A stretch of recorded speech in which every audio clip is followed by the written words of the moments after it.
Hello bachcho, let's read the question. Question says the figure shows a metallic plate of uniform thickness and density. The value of L in terms of L so that the center of mass of the system lies at the interface of the triangular and rectangular portion is. It means हमारा centre of mass इस point पर यानी इस line पर कहीं भी होना चाहिए। तो हम इस लाइन को एक्सटेंड करते हैं वर्टेक्स से आगे तक और हम देख सकते हैं कि स्क्वायर रेक्टेंगुलर प्लेट का सेंटर ऑफ मास होगा इस पॉइंट से L/2 दूरी पर और इस आइसोसेलेस ट्राइंगल का सेंटर ऑफ मास होगा बेस से L/3 दूरी पर। तो अगर हम इस पॉइंट को ओरिजिन एज्यूम कर ले तो हमारी सिचुएशन कुछ ऐसी होगी कि ये वर्टिकल लाइन और इस वर्टिकल लाइन पर ये ओरिजिन, ये मास हो गया m1 ऑफ ट्राइंगल और इसका डिस्टेंस है L/3। साथ ही साथ ये दूसरा मास होगा m2 और ये लेंथ होगी L।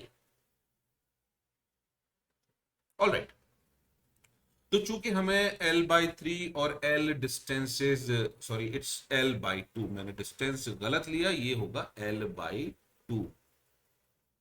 तो चूंकि हमें डिस्टेंसेस मालूम है, सो सेंटर ऑफ मास हमने ओरिजिन पर एज्यूम किया है, तो हम एक्सप्रेशन लगा सकते हैं m1y1 is equal to m2y2। तो m1y1 is equal to m2y2 है, so we can say m1y1 मतलब L/3 और y2 मतलब L/2। सो ये हो जाएगा m1 upon m2 is equal to 3L/2L। This is our first equation.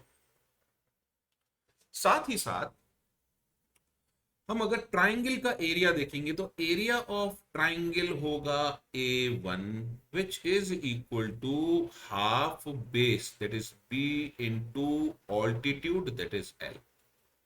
It means इसका mass हो जाएगा m1 is equal to some mass density, surface mass density sigma into 1/2 B into L। इसी तरह हम A2 निकाल सकते हैं, that is A2 is equal to B into small l। इसका मतलब इसका मास आएगा m2 which is sigma is equal sigma into B into L। So इससे कैलकुलेट होकर आता है m1 upon m2 which is equal to BL upon 2BL।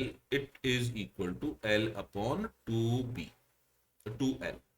This is our second expression. तो अब हम इक्वेट करेंगे फर्स्ट और सेकेंड को, हमें मिलेगा 3L upon 2L is equal to L upon 2L। 2 से 2 कैंसिल, इसका मतलब L square over L square is equal to होगा 1/3, यानी L की वैल्यू हो जाएगी L/√3। तो हमारा आंसर हो जाएगा 3। I hope you understood the solution. Thank you.